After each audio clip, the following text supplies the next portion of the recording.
Om Namo Bhagavate Vasudevaya. Narayana Namaskritya Naram Jaya Narottam Devim Saraswatim Vyasam Tato Jayandiriye Nashtapray Shvabhadreshu Nityam Bhagavata Sevaya Bhagavati Uttam Shloke Bhakti Prabhuti Naistiki.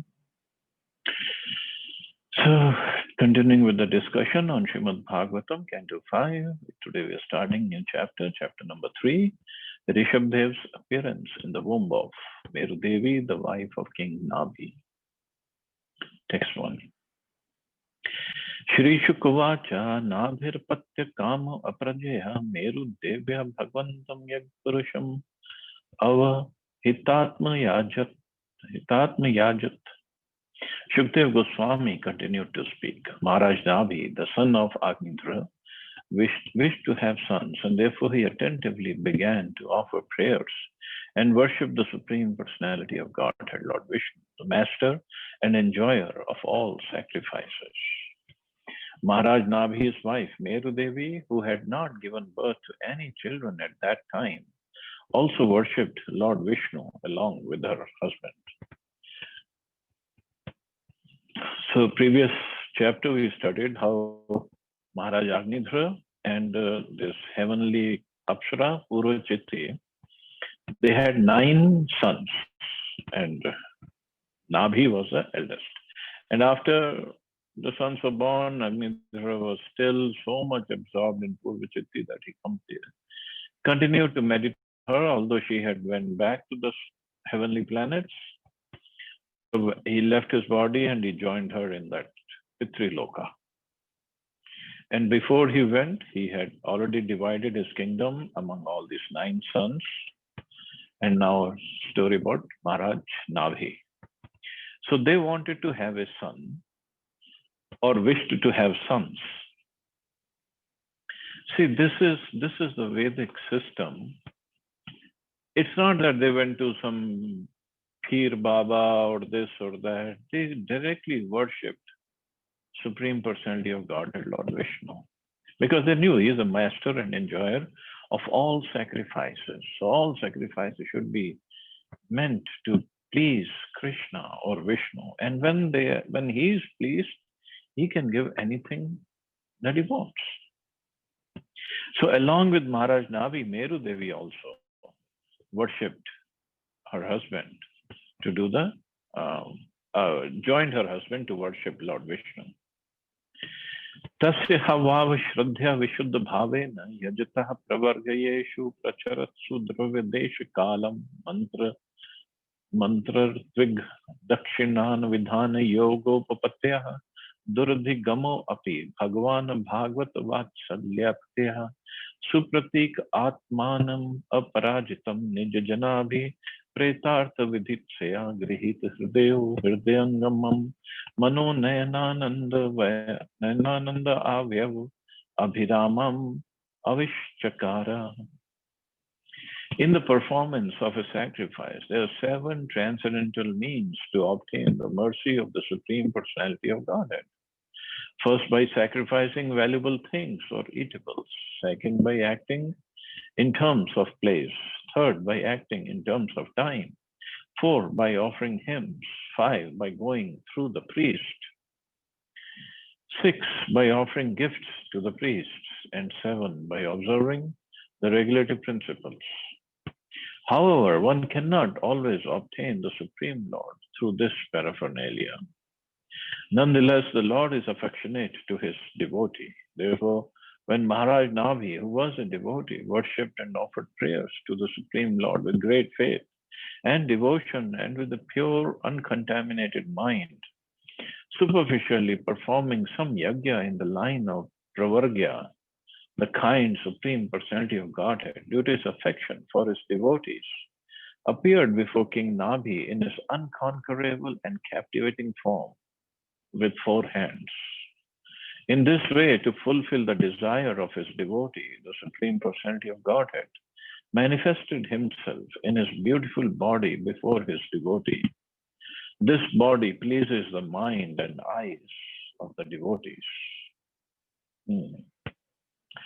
So there are 7 ways of doing the sacrifice, and pleased by the sacrifice because Nabi Maharaj he was doing with a pure devotion, with a pure uncontaminated mind. So Supreme Lord appeared very soon. In Bhagavad Gita, it is clearly said, one can understand the Supreme Personality as he is only by devotional service. And when one is in full consciousness of the Supreme Lord, by such devotion, he can enter into the kingdom of God. One can understand and see the Supreme Personality of Godhead through the process of devotional service and not in any other way. Although Maharaj Navi performed prescribed duties and sacrifices, it should be considered that the Lord appeared before him not due to his sacrifices, but because of his devotional service. It was for this reason that the Lord agreed to appear before him in his beautiful bodily features. As stated in Brahma Samhita, the Supreme Lord in his original nature is very beautiful. Venum Kvanantam Arvinda Talaya Taksha. Supreme Personality of Godhead, although blackish, is very, very beautiful. And in his form, complete, beautiful, transcendental form, he appeared before Maharaj Navi and his wife, Meru Devi. Text 3. Ataha tamaviskrit bhuj yugal dvayam hiranyamayam purusha vishesham kapish koshe yambara dharam orasi vilaschatri vat salalamam darvar vanaru mala yuchurya mani gadadidhir upalakshitam sfutkiran pravar मुकुट कुंडल cut कटिक सूत्र हार केयूर नूपुर आद्य भूषण विभूषितम अमृत Wick सदस्य गृह पत्यो धना इवोतम धनम उपलभ्य सुबहुमानम अर्हेणा वनत शीर्षाण उपतस्थो. Lord Vishnu appeared before King Nabhi with 4 arms. He was very bright and he appeared to be the best of all personalities. Around the lower portion of his body, he wore a yellow silken garment. On his chest was a mark of Shrivatsa, which always displays beauty. He carried a conch shell, a lotus flower, disc, and club, and he wore a garland of forest flowers and the coastal gem. He was beautifully decorated with a helmet, earrings, bangles, belt, pearl necklace, armlets, ankle bells, and other bodily ornaments bedecked with radiant jewels. Seeing the Lord present before them, King Nabhi and his priests and associates felt just like poor people who have suddenly attained great riches. They received the Lord and respectfully bent their heads and offered him things in worship. So beautiful beauty of Lord is described here, and he appeared before King Nabhi. It is distinctly mentioned here that the Supreme Personality of Godhead did not appear as an ordinary human being. He appeared before King Nabhi and his associates as the best of all personalities, Purushottam. As stated in the Vedas, Nityo Nityanam Chetnas Chetnanam. The Supreme Personality of Godhead is also a living being, but he is a supreme living being. In Bhagavad Gita, Lord Krishna himself says, Mattah Parataram Nanyat. O conqueror of wealth, Arjun, there is no truth superior to me. No one is more attractive or more authoritative than Lord Krishna. That is one of the differences between God and an ordinary living being. According to this description of the transcendental body of Lord Vishnu, the Lord can easily be distinguished from all other living beings. Consequently, Maharaj Navi and his priests and associates all offered the Lord obeisances and began to worship him with various things. As stated in Bhagavad Gita, Yam ladva chaparam labham manyate nadikam tata. That is, upon gaining this, one thinks that there is no greater gain. When one realizes God and sees the Lord face to face, one certainly thinks that he has gained the best of all things. When one experiences a higher taste, his consciousness is fixed. After seeing the Supreme Personality of Godhead, one ceases to be attracted by anything material. One then remains steady in his worship of the Supreme Personality of Godhead. So seeing the Lord, they received the Lord respectfully and bent their heads and offered him things in worship, because there was nothing else they wanted to attain after seeing the Lord.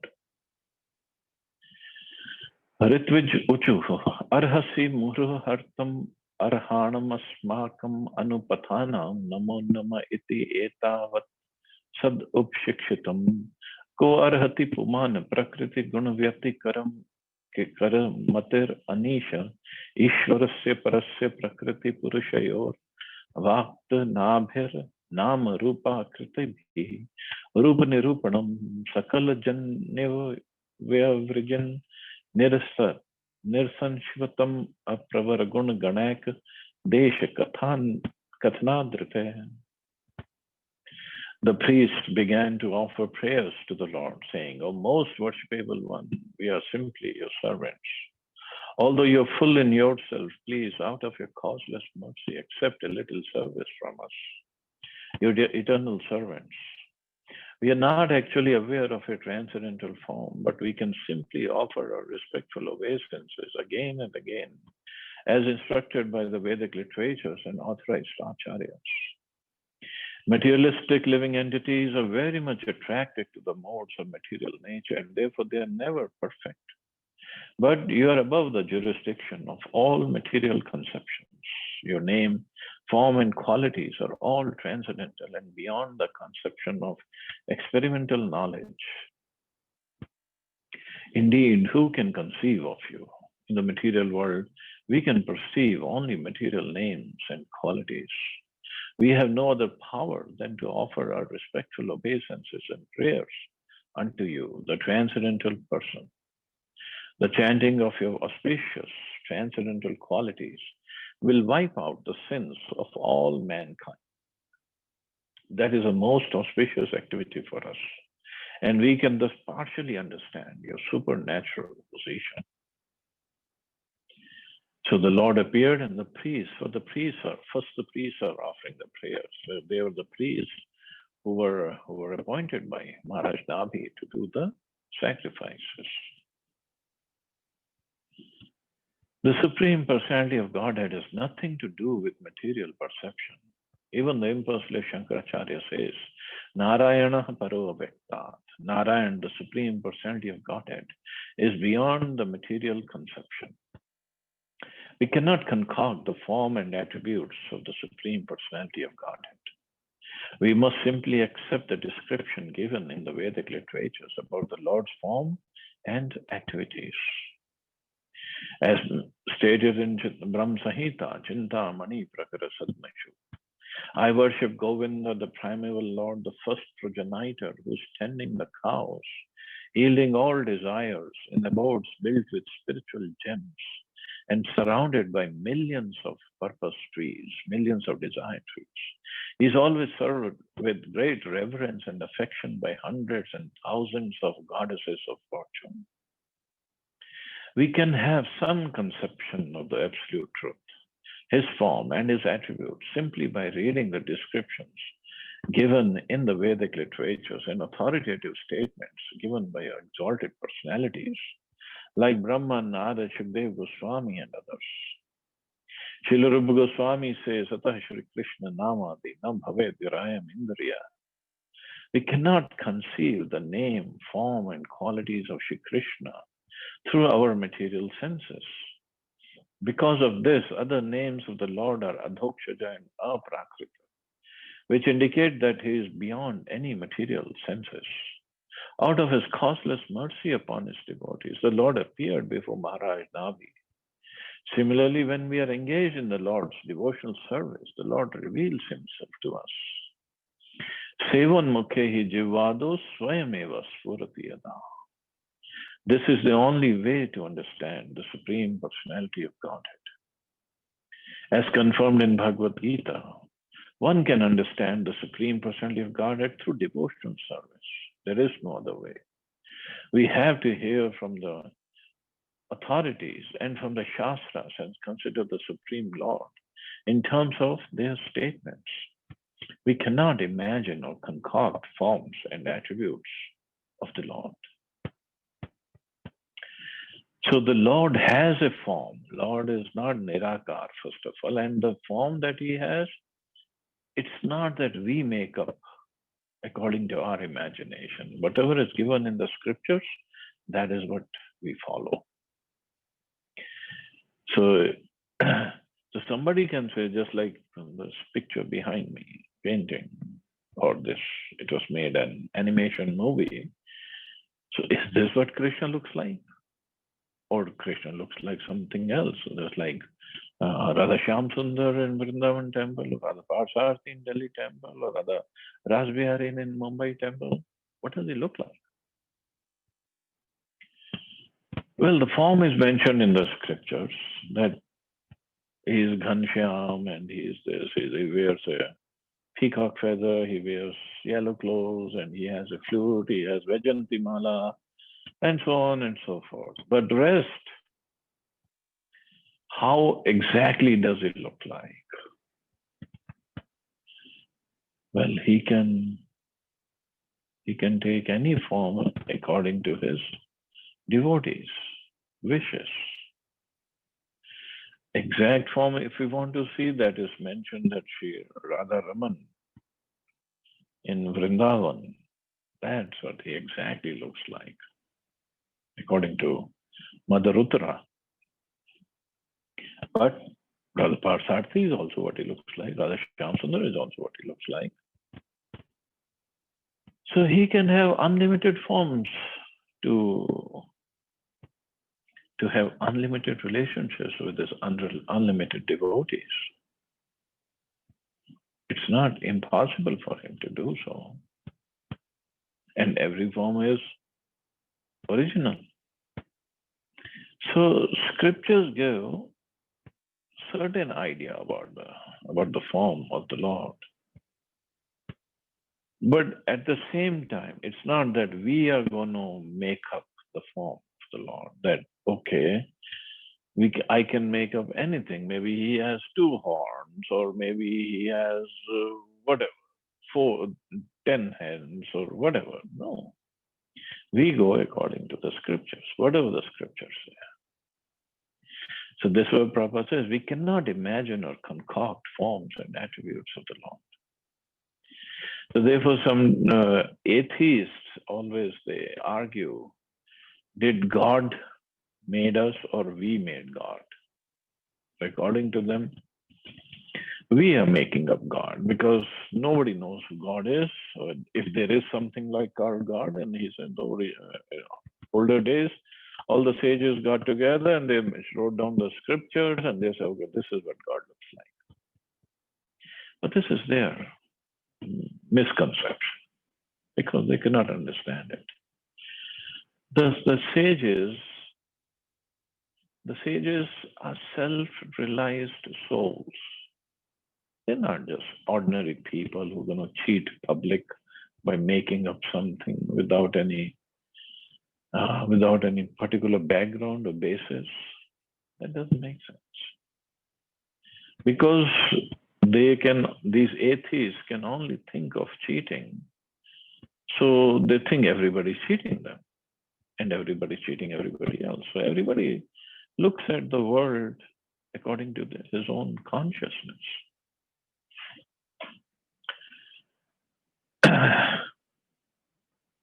But those who have love for Krishna, love for God, God can appear in anything also.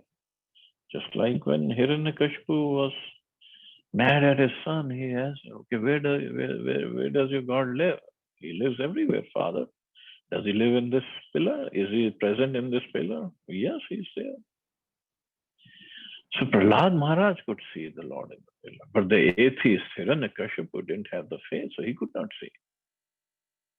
But to protect Prahlad Maharaj from the pillar, Lord Nrsimhadev appeared. Can Lord Nrsimhadev fit in that pillar?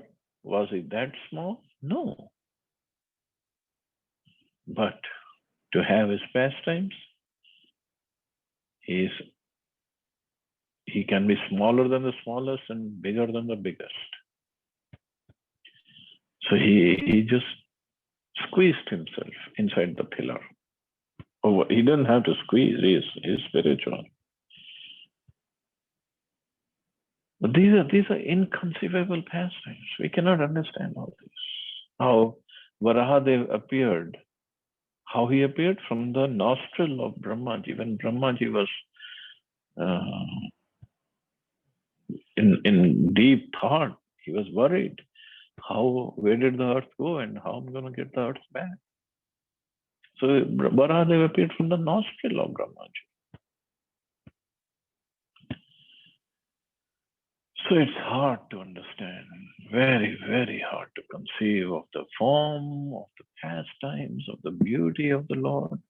So only one whose eyes, one whose senses are spiritualized by engaging in the service of the Lord. Now somebody can say, how can I engage in the service of the Lord if I have not seen the Lord, if I have no faith in the Lord?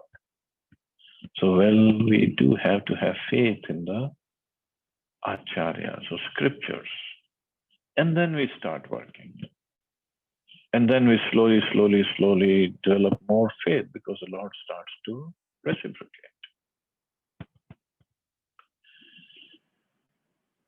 In fact, if we look at our material life also, it just works completely on the basis of faith without having particular knowledge, or we cannot even put our finger on many things. Just like coronavirus. I'm pretty sure 99.9% of the people haven't seen that virus, that microbe. Only scientists have seen him in the lab. And we all believe there is coronavirus. We have seen the effects of people getting infected by this virus and dying or getting sick. But we haven't seen the virus. Isn't that faith? The vaccine that we all are waiting for, we don't know how is it going to work. It's just we have faith in the scientists who have done the testing and who have approved. And we're going to go for the vaccine with the whole full faith that it will protect me against this corona infection. We take a flight, we buy the ticket, we go to the gate, we show the ticket, we get our seat assigned, we go and sit down on the seat, fasten the seat belts. We don't go and check if the pilot has his license to fly or not. We don't go and check if all the gauges are working in the plane or not. We don't go and check if it has enough fuel. We don't check anything. We just have faith. We have faith in the airlines. We have faith in the pilot. We have faith in the crew. We just go and sit down in our seat and just go off to sleep or chant or read or whatever we do. And the pilot takes a flight all the way to 30,000 feet high. Something goes wrong. Nothing will remain. Nothing. But we have faith. So the whole world actually works on faith only. So only thing the Prabhupada is saying is, let's have faith in the scriptures, let's have faith in the bona fide spiritual master, and follow the instructions, and start serving Krishna, and then Krishna will definitely reciprocate. Those who don't have faith, they will not do it. Those who have some faith, little faith, they'll take up the process. And that's all it is. And slowly, our faith will develop. It will become stronger and stronger.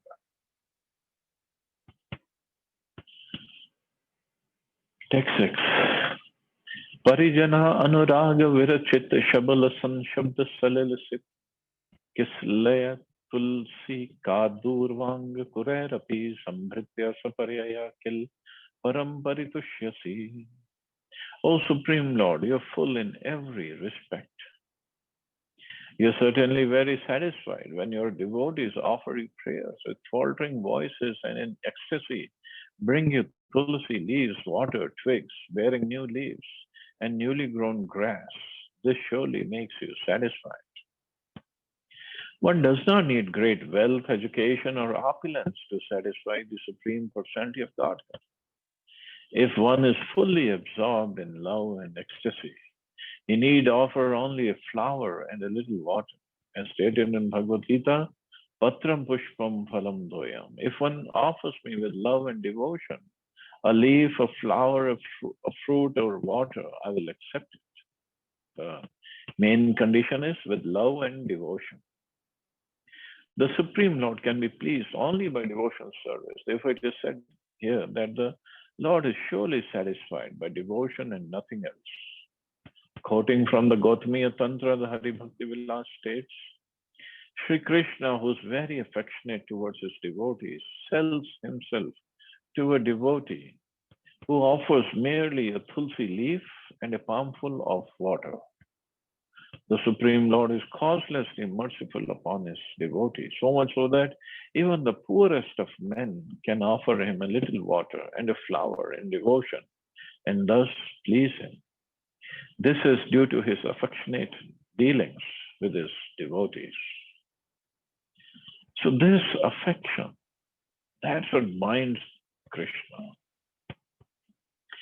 He's not in want of anything.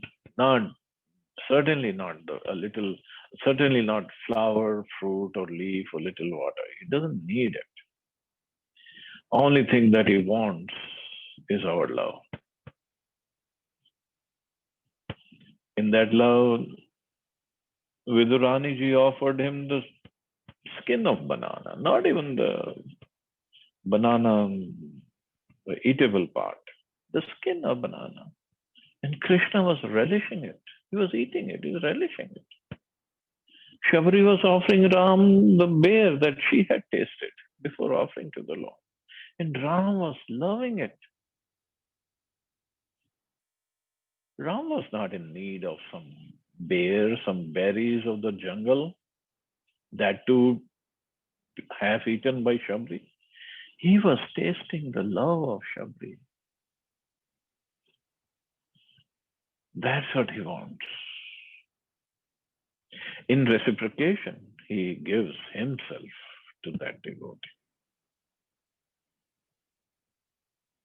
There is, in his service, there are hundreds and thousands and millions of Lakshmis are serving him. And he gives himself to a devotee for whatever little bit he can offer with love and devotion. If he gives himself, means all the Lakshmis and Gopis and everybody comes with Krishna. But devotee doesn't want anything. Devotee just wants to serve him, that's all. So this is love. That's what we want. That's what we want to attain, nothing else. Okay, I guess we can stop here. See anybody has any questions or comments.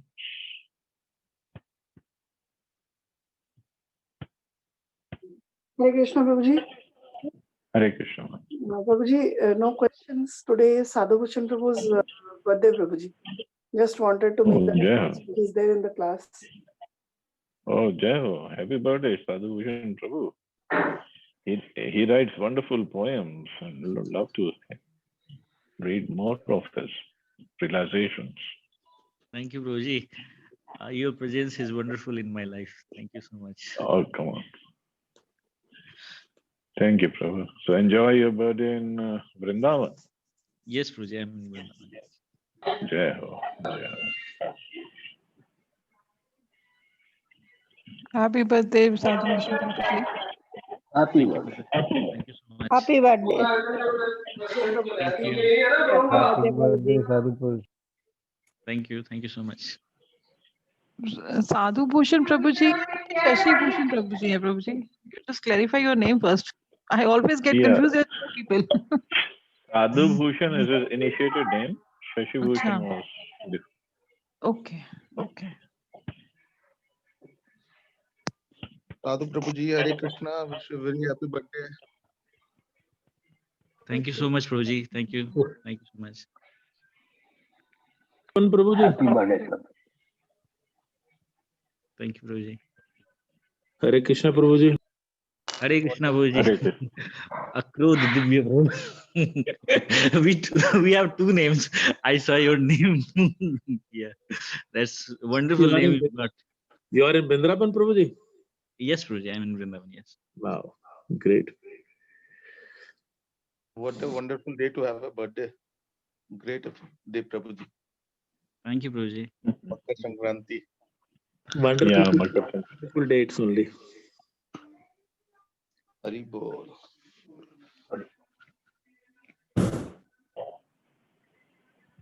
Chalo, so you all have a wonderful and safe day. Hare Krishna. Jai Shri Krishna. Hare Krishna. Hare Krishna. Hare Jai Krishna. Shri Thank you, Prabhupada. Jai Shri Prabhuji. Prabhupada.